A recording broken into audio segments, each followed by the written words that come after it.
Hi Taurus! Welcome po sa ating channel. Ito yung daily kabay tarot reading for January 28, 2025. Please be reminded kung naka-resonate kayo, comment down. Kung hindi ko naka-resonate, ibigay niyo po sa iba kasi channel reading po ito. This is for you Taurus ngayong January 28, 2025.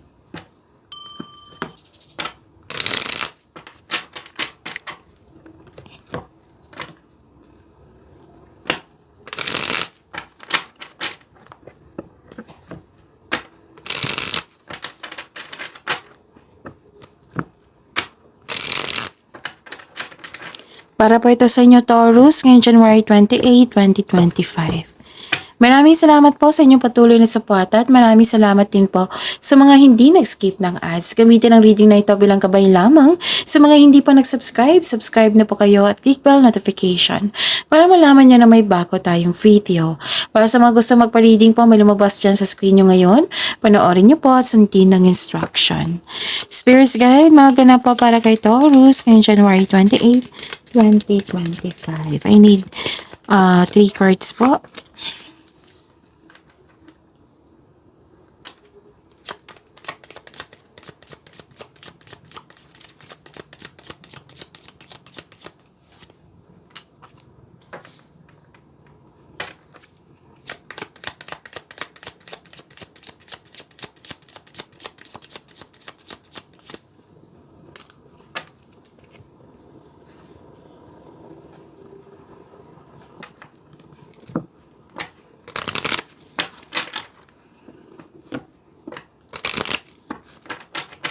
Spirits Guide, mga mensahe pa para kay Taurus ngayong January 28, 2025.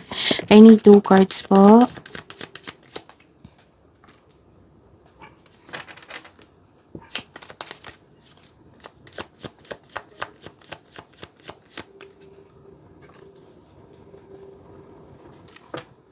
Okay, Taurus ngayong January 28, 2025.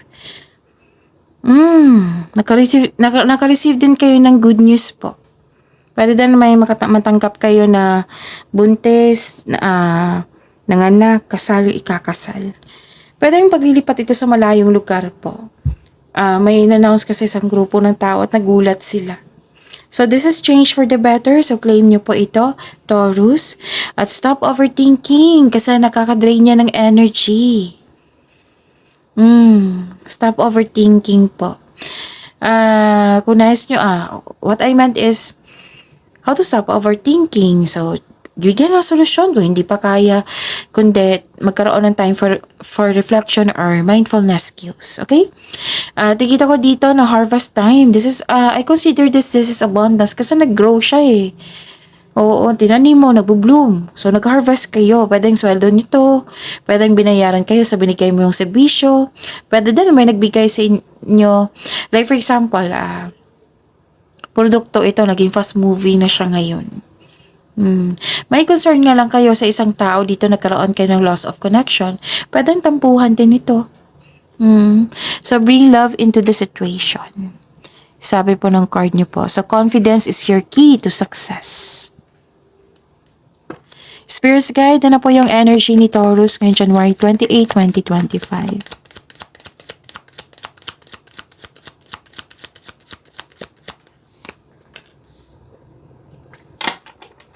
And the clarification of this card po.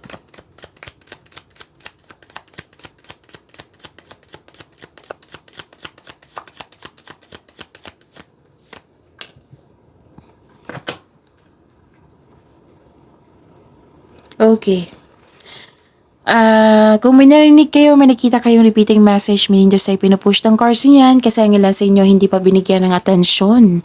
Na kung maaari din po, bigyan nyo po ng solusyon at aksyon. Remember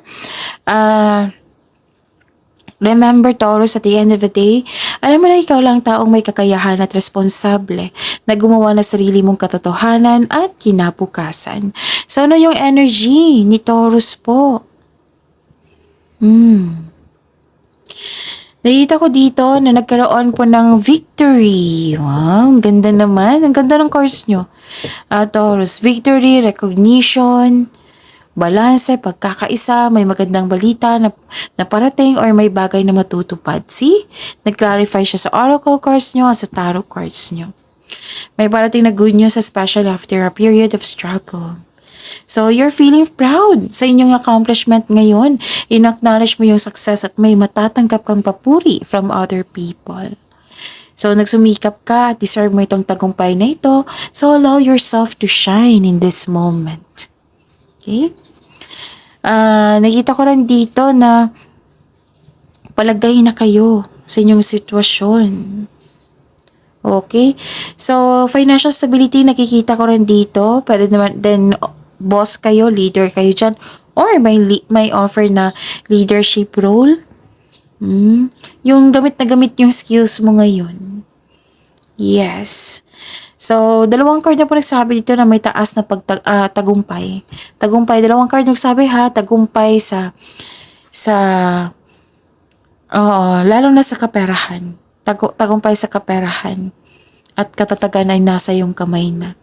Actually, may magbibigay ng puhunan sa iyo or tulong sa iyo na siyang dahilan naging happy kayo. So, Spirit Guide, career and money po ni Taurus ngayong January 28, 2025.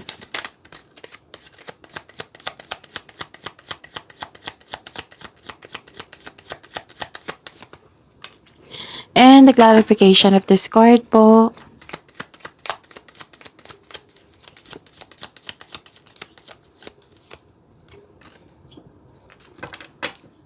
Okay. Kailangan ng pag-alaga dito sa inyong career and money. Kasi nakita ko dito na nagsabi ng card na sobra po daw kayo nag-focus sa trabaho or sa paggasta. Pwedeng concern ito sa iyo or concern mo sa isang tao.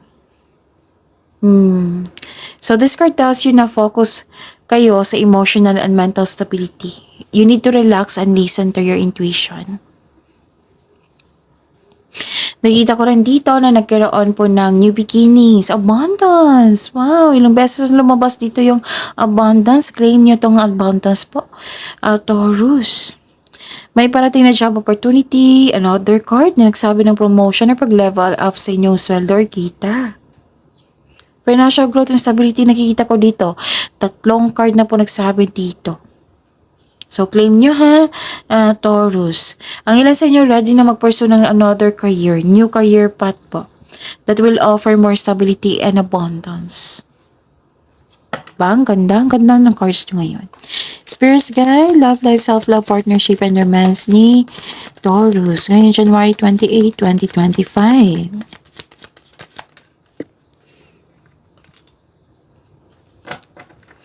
And the clarification of this card po.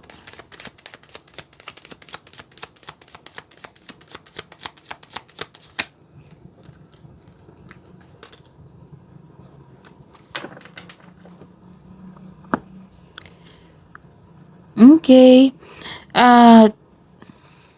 Okay.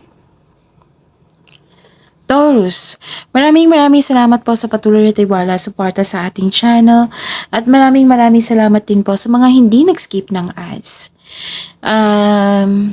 Nakikita ko dito yung you've met someone exciting through friends or sa mga activities. Para sa mga single po. Sa mga may relasyon sa buhay mag-asawa, this is a time na magkaroon kayo ng travel plans or meeting someone special while on vacation. Magkakaroon ng gathering with friends or magpa-participate kayo sa group activity. May posibilidad talagang maglakbay kayo. Expansion and growth.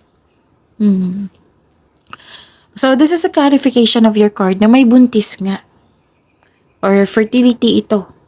Okay? Fertility nakikita ko dito or may buntis. Pwedeng kayo ito, pwedeng concern mo sa isang tao or nakatanggap kayo ng news. Pwedeng ganun. Nakikita ko dito yung, ang ganda. 4 na card na nagsabi dito ng abundance, success. Wow. Sa mga single, the advice is allow yourself to receive love and acknowledge that you can attract romance by loving yourself. So, kung hanap po green flag, dapat magsimula ito sa atin by loving ourselves first.